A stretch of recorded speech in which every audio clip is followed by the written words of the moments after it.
twalowoozanga nti abantu abakuze bokka mu myaka be balumwa amannyo, naye ennaku zino n'abaana abato amannyo gabaluma. Olunaku lwalero tugenda kwogera ku bulumi bw'amannyo. Lwaki gakuluma? Bizibu ki ebiyinza okubeerawo singa amannyo togajjanjaba, n'ebirala bingi ebyetoolera ku mannyo. Nze John Weraga. Olunaku lwalero tuli ne Dr. Florence Nalunkuuma okuva mu Comfort Dental Clinic abasangibwa ewandegeya. Awo bw'otuuka ku siteegi ojja kuba obafunye, obakubira bukubizi masimu ago ojja kuba obafunye. Dr. tukwaniriza. Suuka obeeyanjulira abantu bongere okukutegeera. Abantu baffe mbaanirizaako olunaku lwaleero nga nze musawo Florence Nalunkuuma nga nvudde Comfort Dental Clinic. Tukola ku mannyo, ebizibu byonna ebyamannyo kamwa ffe tubikolako. Tusangibwa Wandegeya awo okuliraana stage ya taxi zigende Kamwokya bw'ova ku bitaala. Ekipande oba okiraba Comfort Dental Clinic we tusangibwa awo. Nga tetunnaba kutandika, lwaki ennaku zino n'abaana abato amannyo gabaluma ate edda nga tegabalumanga? Abaana abato amannyo gabaluma nnyo lwa nsonga nti balya nnyo ebiwoomerera. Abaana abato balya nnyo ebintu ebivudde mu factory, ebintu nga cakes, biscuits, sweets. Abaana abato bawoomerwa nnyo sweets. Ebintu ebyo nga bwe twayogerako omulundi guli ogwasooka nti mu kamwa muno tulinamu bacterias Katonda ze yakola nga za mugaso, ziyambako okugonza emmere. Kati bw'olya ebintu ebivudde mu factory ebiwoomerera, bacterias ezo zifiidingako, zibirya. Bwe zibiryako zifulumya acid. Acid oyo n'akola ki? N'ayokya erinnyo ne lijjamu ekituli. Kati abaana abato abasinga, abaana abawere abakaaba ennyo basula banywa ennywanto erimu amata ng'erimu sukaali. Kati sukaali oyo n'asula ku mannyo gali, bacteria ziri ne zirya sukaali oyo ne zizaala acid n'ayokya amannyo. Era osanga omwana omuto ng'obunnyo bwonna busiiridde buweddewo. Then abaana bano school going age, abaana basoma balya nnyo sweets. Ku ssomero olwawa ssente za break bagula nnyo sweets. So abaana abo twesanga amannyo gaabwe galwala nnyo. Ekitaaliwo edda naye abaana b'ennaku zino yeyo embeera eriwo. So naye nga tusobola okinogera eddagala. Abaana abo obunnyo bwe bulwala ne bujjamu ebituli, omwana oyo omuleeta mu ddwaliro. Bw'omuleeta mu ddwaliro obunnyo bwe tubujjanjaba. Si kukuulamu bukuuzi, naye tulinawo engeri gye tubukuuma, ne tubutaasa ne bubeeramu nga bulamu. Ne bukuuma amannyo gali aganajja ge tuyita permanent. Bwe ganajja gasange nga buno bugakuumidde space. Kubanga bwe buvaamu nga bukyali, gali gagenda okujjaba tewali ki? Tewali space. Kyovula amannyo gagerekerana. Diri ne lijja nga space yaggwawo, omwana n'agerekera amannyo olw'okuba nti gaakuulibwamu mangu, gaali gamuluma ne bagakuulamu ng'obudde tebunnatuuka. Gaali gagenda okujja ate gajja manene, gasanga tewali kifo, kati ne gatandika okufulumira gye kakola ki? Gye gaagala. So abaana abato babaleete mu ddwaliro tubakole check-up, obutuli obwe tubusangamu tubuteekamu seminti. Tulinawo seminti ow'abaana ne tugataasa amannyo ago, ebituli ne biteeyongerayo okutuuka mwana oyo okufiirwa linnya eryo. Musawo olunaku lwaleero njagala twogereko ku bulumi bw'amannyo. Bwe twogera ku bulumi, kiki ky'ofuna ky'otegeera? Obulumi bw'amannyo bulimu ebika. Yes. Obulumi bw'amannyo bujjawo olw'okukosebwa kwa paati eri mu makkati y'erinnyo gye tuyita palupu. Kambakubire wano ekifaananyi mulabe palupu kyeki. Kati erinnyo lyaffe ngenda kuba erinnyo lye tuyita mola, eggego erigaaya. Kati erinnyo eryo eriba nga lyakula bwe riti, wano wansi lirinawo emirandira. Tulina wano ekibuno. Kati paati eno gye tulaba enjeru ebeera mu kamwa okuva wano okutuuka wano, eno paati tukiyita crown. Then paati eno eya wansi eno terabika mu kamwa, omuntu aba tagiraba. Eno tugiyita root, gwe mulandira gw'amannyo gubeera eno mu kibuno munda. Kino kye kibuno kye tuyita gaamu. Kati erinnyo lino lirina parts. Tulinawo paati esooka wano gye tuyita enamel. Paati nene ekaluba nnyo, esinga n'eggumba okkaluba. Naye tugenda kumanya lwaki ejjamu ekituli. So tulinawo paati ey'okubiri gye tuyita dentine. Paati eno paati ebeera ya white eya enamel, eno eya dentine ebeera ya yellow. Era woolabira nti otuuse ku dentine eno mulimu abantu nga enamera eno yaweyalinga off neggwako gaggwako, n'otunula mu kamwa ng'olaba amannyo ga yero obeera otuuse ku eno ki leeyo ey'okubiri tuyita dentine. Kati tulina paati ey'okusatu gye tuyita palupu. Eri wano mu mulandira muno mulimu akatuli akajja bwe kati ne mu mulandira guno ne kajoyininga wano bwe kati. Kati akatuli kano tukayita palupu cavity.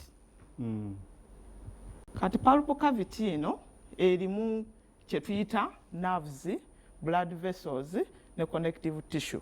Kati nerve eno ebeera muno munda bweti ne blood vessel bye birabirira erinnyo lino. Nerve eno ne blood vessels bye birisiza erinnyo lino ne liba nga liri mu kala yaayo eya white. Kubanga era nerve eno bweba efudde erinnyo lino likyusa kala ne lifuuka lya brown. So nerve eno bwebeera nga nnamu erinnyo libeera lya white bulungi. So nerve eno ya mugaso nnyo eno palupu cavity ya mugaso nnyo. Kati nerve eno eyitamu ne yeeyongera eno ku parts endala ne connecting endala. Kati obulumi bujja butya mu linnyo? Ekituli nga bwe twayogedde luli nti acid agenze ku linnyo. Acid bw'ajja n'ayokya wano ne wajjawo akatuli katono wano obeera tokawulira kubanga naavu gye tuyita obusimu buli eno mu paati eno ey'okusatu. Kati wano obeera tolina kyowulira kubanga tewali naavu. Era abantu abasinga tafaayo abeera yeyongera na bulamu bwe bwa bulijjo. Yovala abadde nto check up eri important nti bw'ojja mu ddwaliro yadde tolina wakuluma omusawo akebera n'alaba nti ekituli kikoze eki njoba waliwo akatuli katandise okulya erinnyo lyo wano. Omusawo n'akajjanjaba nga bukyali. Treatment eyo ebeera cheaper, etwala obudde butono, tetawaanya, so tekuyingiramu nnyo mu nsawo yo. Kati bw'oba tofuddeyo genda for check up, ekituli kino ne kyeyongera ne kituuka ku leeyo eno. Jjukira eno ekaluba, bw'eba ekaluba akatuli kajjawo katono ne kakka wansi olw'okuba olya emmere egendawo evundirawo, kati ne kakka wansi. Bwe katuuka wano leeyo eno egundi paati eno eya dentine eri soft egonda. Dentine eno olw'okuba egonda ekituli bwe kituuka wano kiranda nnyo ne kirya nnyo erinnyo.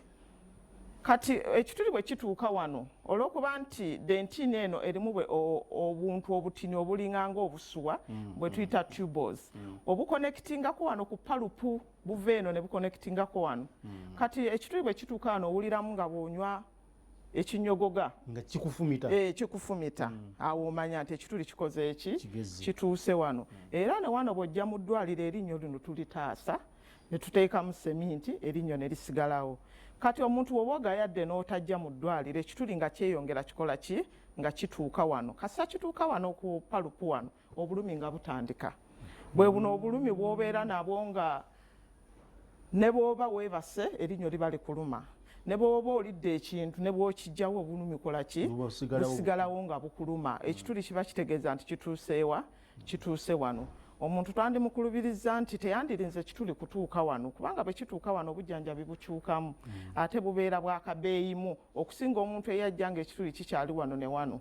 Omuntu bw'ajja nga kituuse wano treatment ekyuka kubanga ekituli kasita kituuka wano palupu yaffe eno erwala. Kasita erwala emala neefa. Kasita efa eba tekyakola migaso gya kulabirira lino linnyo kubanga erinnyo eryo ogenda okulaba nga likyusa kala eribadde erya white nga litandika okukola ki okukyusa kala. Gundi eno bw'efa palupu eno obulwadde buno bweyongera infection eno nekkira ddala eno wansi. Kasita ekkira ddala eno wansi ng'erwaza ebitundu bino ebya wansi. Jjukira eno wansi tulinayo eggumba. Tulinawo eggumba erinnyo lino litudde mu ggumba lye tuyita alveolar bone wano. Tulinawo alveolar bone. Kati erinnyo lino kasita obulwadde buno butuuka bujja kufulumamu wano tulinawo kye tuyita epicoforamen. Waliwo akatuli wano akafuluma wansi.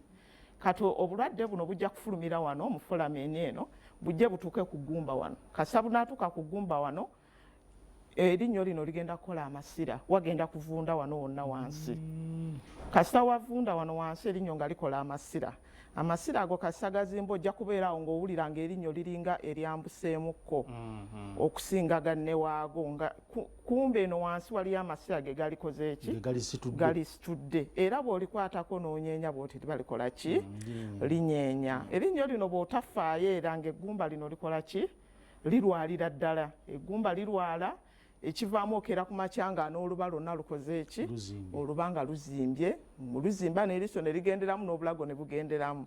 so abantu baffe twandibakubiriza nti bandize nga bukyali ekituli nga kikyali wano ne tutaasa erinnyo lino.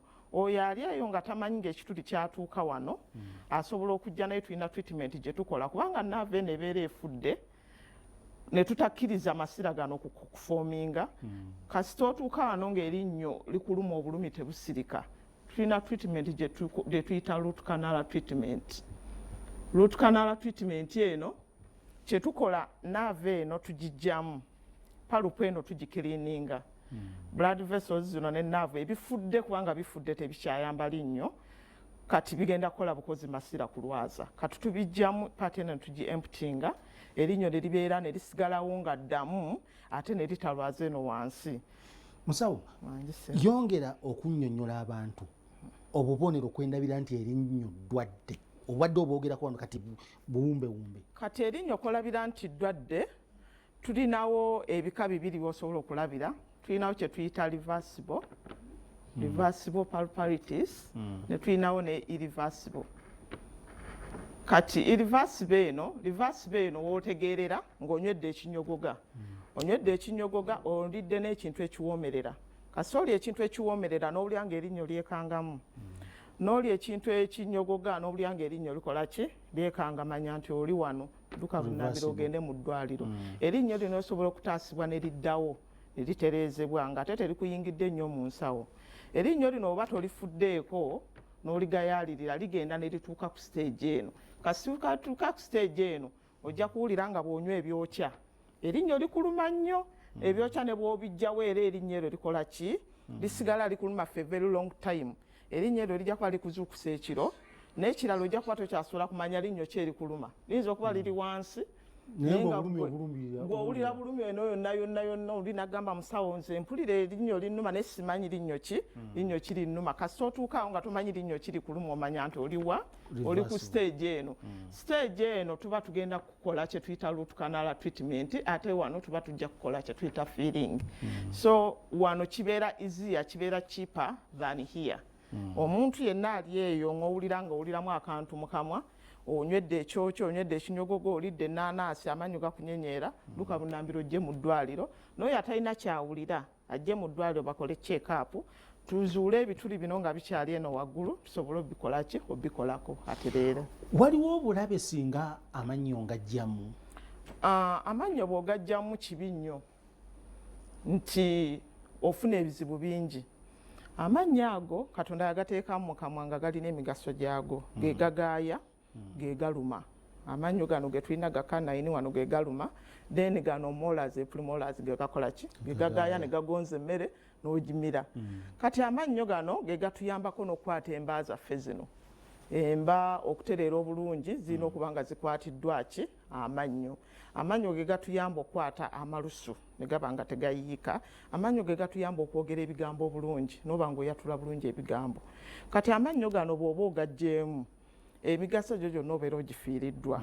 Ekisookera ddala nti bw'ona ogajjamu kijja kukosa ggwe omuntu ate kikose n'amannya amalala agasigaddemu. Kitya nti ggwe omuntu ojja kuba tokyagaaya bulungi. Bw'oba oggyewo erinnyo ojja kubanga emmere gy'obadde oliira eddakiika 5 kati ogirya ddakiika ameka 2 kubanga erinnyo eribadde lirya oliggyewo naddala ng'oggyewo agawera oba 2 oba 3. Then ekirala amannyo gano emba zino zijja kugwamu kubanga amannyo gadde gakwata eki oluba. So bw'onooba oliggyeemu emba zijja kukola ki zijja kugwamu ojja kuba ebigambo tokyabyogera bulungi nga tokyalabika bulungi.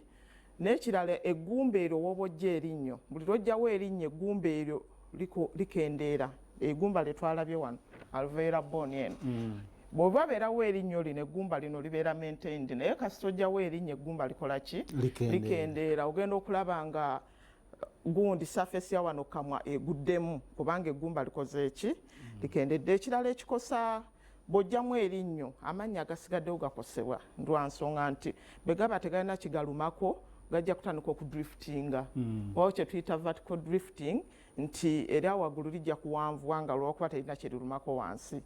Wawo kye tuyita horizontal ago mabbali gajja kola ki gajja kukyama olwokuba neighbor waago akoze eki omuntu abeere n'amannyo agalimu amakoona. Yes, kati bwe gaba nga gakyamye olw'onobanga obugaayo ojja kuba tokola ki togaaya bulungi olw'okuba gakyamye tegeetunuddeemu nga bwe galina kola ki kugaaya kijja kukosa nnyo. Ekiralo ojjafuna nnyo endwadde z'ebibuno kubanga buli lwoba nga gakyamye ojja kuba tokyagasenya bulungi kutukula n'ebituli ojja bifuna nnyo.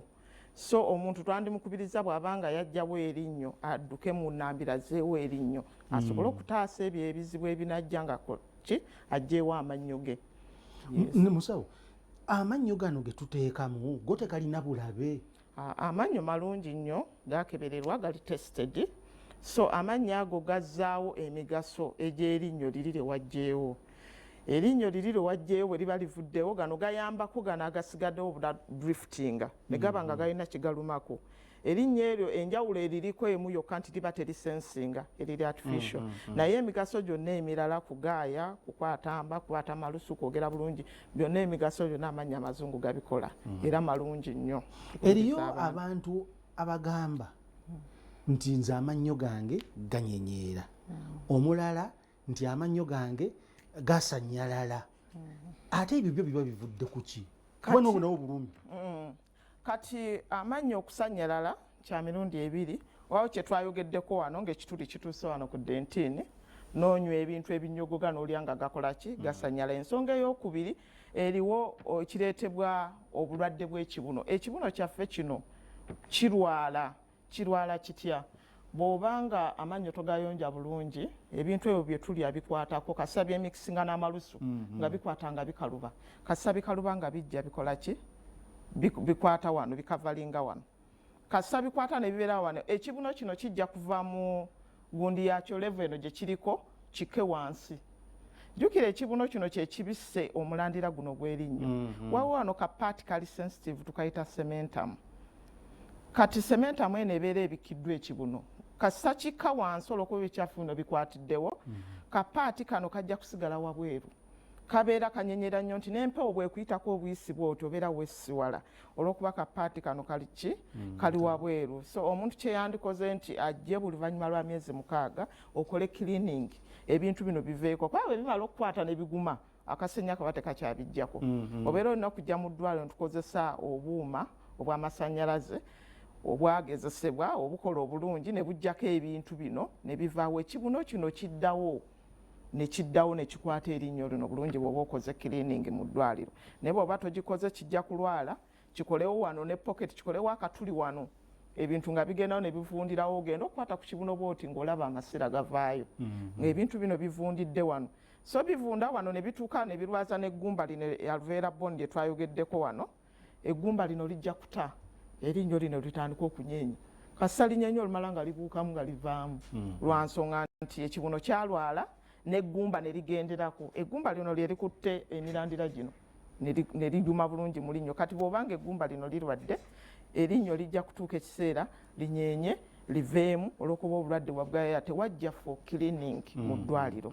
So okunyeenyera okwo kuleetebwa paati eno ya cementum olw'okuba nti tewakola cleaning ebikyafu ne bikwatirawo ekibuno ne kikka wansi. Musawo waliwo abatera okunsindikira ebibuuzo nga bagamba nti nze bwe nsenya amannyo kaboole tavaamu.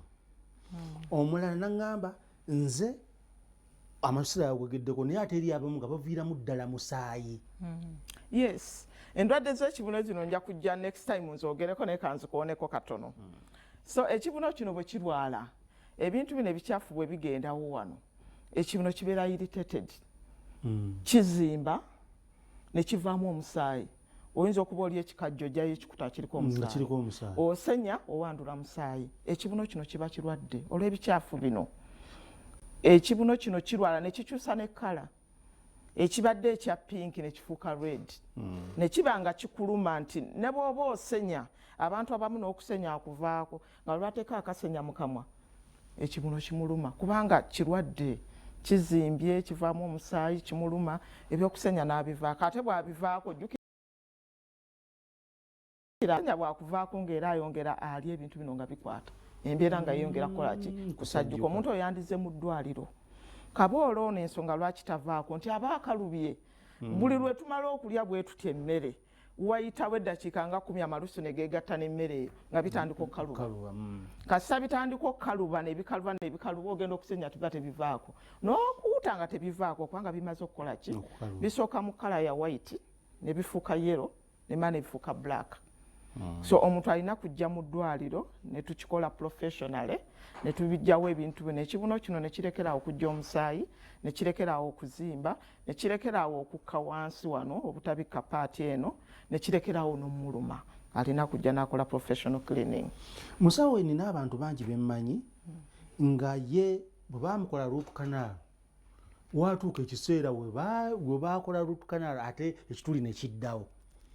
Waliwo obulabe obw'okuleka ekituli ekyo nga tozzeemu ku kiziba kyekisooka. Ekyokubiri bwe mba nina ebituli bingi mu mannyo gange waliwo obulabe bwe sibikolako mangu. Yes. Kansooka nzire mu kiro ekisoose nti bakola root canal ne wasigalawo ekituli. Teri musawo asobola kukola root canal n'aleka ng'erinnyo talibisse. Root canal eyo ekolebwa ba openinga wano ne bajjamu palupu eno ebeera erwadde nga tekyakola tekyasavinga linnyo lino. Bwe mala okukolebwa musawo abikkawo wano ki seminti. Olw'okuba nti treatment eno tekolebwa mulundi gumu ekolebwa mu stages 3 ku linnyo lino erya moola. Kati omusawo bw'amala okikola omulundi ogusoosa ateekawo seminti eyo tuyita temporary n'akugamba komawo after 2 weeks. Abasinga tebaddayo. Kati abantu abamu olw'okuba gundi eno baera bagijjeemu ng'obulumi bugenze agamba ate kyekinzizaayo sikyawulira bulumi bamugamba ddayo 2 weeks kubanga ono seminti bamutadde mu temporary kaseera buseera. So abamutaddayo olw'okuba obulumi tebukyaliwo nga seminti ono atuuka ekiseera ng'avaamu nga kisigala open ng'atandika okulya ng'ate ki ebikyafu biddamu biyingira ng'erinnyo liddamu lirwala nga lifuna obulwadde ng'era liddamu likola amasira eno kubanga buli kyali eno kiyingira muno ne kivundiramu ate bw'ateekawo akasenya tekasobola kuyingira mu linnyo muno kujja mu mmere. So bwe obuzibu bwabwe omuntu abeera alina okukuuma appointments. Musawo agambye 2 weeks ddayo yadde towulira bulumi ddayo erinnyo balimalirize balikole. Bwe bamala oddimaliriza bateekako seminti ali permanent erinnyo ne libala nga terikyakutawaanya. Ekitegeeza n'oyo ataddayo ngeri kituli kyakyakirina asobola okuddayo kati asobola okuddayo ne baddamu ne babitereeza tewali kirema. Omwaka obuuzizza ekibuuzo ekyokubiri mbadde mbuuziza nti ate bwe mba nina ebituli bingi mu mannyo gange waliwo obulabe bwonna singa ndwawo okubiziba oba nenzibako kimu wayitawo omwaka nenzibako ekyokubiri bwe bityo. Tewandiisizaawo omwaka tewandiisizaawo omwaka. Yes kyabulaba okubeera n'ebituli nga bingi nga tobikozeeko. Mukama baaba akuyambe n'ogenda mu ddwaliro ne balaba ebituli ebyo bikoleko nga bukyali nga bwe twayogedde nti bibeera bikyali wano waggulu wano kuleeyo eno esooka eya waggulu paati eno byangu nnyo okutreatinga era tekibeera costly. So ebituli bino bikoleko nga bukyali kubanga bwona obireka n'otabikolako kyo nga kikka wansi kyeyongera ng'obeera towulira bulumi naye kyo kyeyongera kulya ekituli kyongerako kate bwekituuka mu paati eno ey'okubiri eno olw'okuba egonda kirya nnyo ne kiranda gweno waggulu oyinza okuba tolaba kituli kinene naye ng'eno wansi kyalya nnya kyova oba olumu obeera olya oba olya mberenge erinnyo ne limenyeka nga nabadde ndya mberenge erinnyo ne limenyeka mbadde simanyi nti bulijjo oddwadde olw'okuba towulira bulumi nti ekituli kyalya dda eno leeyo eno kubanga eno paati eno eya dentini yekwatiridde erinnyo lino yeekutte structure y'erinnyo. Kati erinnyo bwe liba nga ekituli kiriridde paati eno kigiridde eno enameera eba etudde ku kituli. So obudde bwonna bw'oba olya kijja kumenyekako tekirina support. So bw'oba olina okugenda mu ddwaliro yadde tolina bulumi basobole okulaba ebituli bino nga bukyali ate bw'olwaweera ekituli ne kiyita wano nga kituuka wano erinnyo ddyo lijja kuzuukusa ddyo likulumi gwe oba tolifuddeeko likamfatebo ojja kukeera ku makya ekiro wasuze weebase bulungi litandike okuluma kubanga tewalifaako bulijjo oddwadde naye nga tukola ki tomanyi naye bw'oba ogenze n'okola regular check up ebituli bino babiraba ne babitaasa nga bukyali amannyo go gonna ne gasigalamu nga malamu ng'ate tekikututeeko ssente nnyingi. Musawo ki kyotegeeza ne regular check up mu mwaka nandibadde neekebeza emirundi emirundi ebiri oluvannyuma lwa myezi 6 genda bakkebere banywa myezi 6 amannyo ago goozeemukko. Yes, kiba kiyambako okutaasa ebizibu era abantu abakikola abo ojja basanga amannyo gaabwe malamu bulungi tebalina buzibu. Amannyo bwe gabeera nga gaava mu kala yaage ya white ne gafuna colors endala nina engeri gye nsobola omwina gye musobola okuyambako okugatereeza ne gaddayo mu white. Yes, ekireeta ekyo kya mirundi ebiri liyinza okuva mu kala eya white olw'okuba nti kaboola akutteko biri bye twayogeddeko ebya yero nga bikutte amannyo gonna bw'oli bwaseka olaba brown oba yero so bw'ojja ne tukola cleaning amannyo gadda kuddayo gatereere. Ekirala ekyokubiri oli ayinza okuba nga amannyo ge tegaliko kaboole naye ng'era gakyusiza ki kala. Buli lwe tukula amannyo gano gafuuka gaki ga yero kubanga nabagambye wano dentine eno ya yero. Kati enameera eno ebeera nnene nnyo ng'oli muto ebisse dentine. Buli lwe tukula egenda becoming thin. Enameera eno ya white bwe becoming thin dentine eno ya yero efuluma. Kati amannyo ne gabeera nga gaki galimu olwa yero. Kati ekintu bwe kityo kiba nga tekireeteddwa bukyafu naye nga kireeteddwa nti enameera eno efuuse thin tugakola kye tuyita whitening. Tulina chemical gye tuteekako dentine eno eyingira mu dentine eno n'egikyusa kala nebeera nga erinnyo neddamu n'ebivuga lya white. Eriyo yabuuza nti amannyo gange gagerekera okuva mu buto bayinza okunyamba. Yes, ekyo era mbadde nja kuleeta topic nkyogereko ekyo. Okugerekera amannyo kiri so common. Okugerekera amannyo nga bwe nababuliddeko at first ekisookera ddala kireeta kwe kujjamu obunyo bw'abaana bano abato obuli milk teeth zino bw'ozijjamu nga bukyali amannyo aga permanent gagenda okujja gasanga tewali space. Yesingira ddala okubeera ensibuko y'okugerekera amannyo abazadde abajjamu abaana amannyo nga tegannatuusa kubanga milk teeth ganawunya obw'abaana bato obwo bukuuma space yagali aganajera aligira mu layini yalino. Kati liri bwe lijja kyova olabutuka essaawa ne bukola ki ne bunyeenya nga liririzze kasita lijja era obulandira bwa milk tooth buno buli liri lwe lijja eriri permanent obulandira buno buvaako bubeera absorbed ne buvaako. Akannyo k'omwana nokankanyeenya kali kungulu tekalina na mulandira gwavaako olw'okuba nti liri likola ki lijja era lijjira mu layini yalino. Kati gwe bw'olijjawo nga bukyali olw'okuba omwana yalwala ebituli erinnyo ne limuluma n'otalireeta bumangu mu ddwaliro n'osalawo ddikuulamu. Kati bw'olikuulamu buno obunnyo obusigaddewo nga bukuloozinga gaapu eno wajja ekali akannyo. Kati liri ligenda okujja jjukira lijja ligoberera kano we kaali wasanga waazibadda nga lifulumira eno wabweru neddala nga lijja nga lifulumira eno. So amannyo gerekera kiri so common. Ekirala abantu abamu balina emba nga ntono olubanga lutono ate amannyo gano aga permanent gajja nga manene kati ne lijja nga terikola ki tegafiitingawo. Ekintu ekyo nakyo kireetera amannyo gerekera. N'abazadde abawa abaana ennyo bottles ne banywera nnyo ku nnywanto omwana n'aweza myaka 6 anuuna engalo anywera ku botto amannyo gano gakola ki gagerekera. Okugerekera kusobola okubeera solved tutandikira ku myaka 13. Omwana myaka 13 n'omuntu omukulu yenna ng'olina amannyo gagerekera tulina obuuma bwe tukuteekamu babuyita braces. Obuuma obwo bukuyamba okutereeza amannyo ago ne gadda mu ki mu layini yaago. Bulina engeri gye bugatereezaamu ne lisika lino ne lino ne litereera. Balina engeri gye babukola nga bugatereeza. Tutandika mu myaka 13 saali eyo ng'alina omwana yenna yagerekera amannyo n'omuntu omukulu n'abakulu tubakolako amannyo ne gatereera. Musawo emboozi tebankadde tusiibule. Balabi baffe mwenna mbeebaza okulaba mbakubiriza okujjumbira eby'amannyo. Amannyo ga mugaso nnyo ku mubiri. Amannyo tetugagayaalirira. Amannyo ge galya omuntu yenna alina okulya buli lunaku ate olya ogayisa mannyo. So abantu bafeeyo ku mannyo gaffe. Amannyo galabirire genda mu ddwaliro bakucekinge amannyo ago bagalabye ebituli ebyo babizuule nga bikyali. Kijja kubeera less costly. Tekijja kuyingira nnyo mu nsawo yo ng'ogenze bukyali. Ebituli ebyo ne babiraba ne babijjanjaba. Omuntu oyo ali eyo ng'erinnyo likuluma si kirungi kudduka buddusi mu ddwaliro muli gyemu.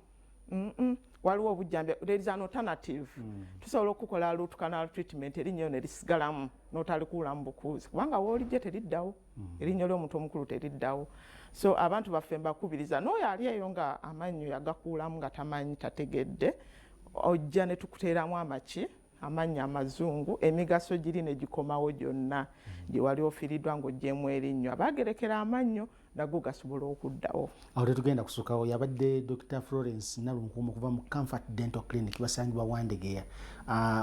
Ekyangu kyakumukubira ku ssimu 07 87 55 18 66 oba 0704 06 44 79. Ajja kukubulira byonna bikwatagana ku mannyo. Tewaliwo kisobola kulema. Tusinkane olundi tova ku Bukedde TV.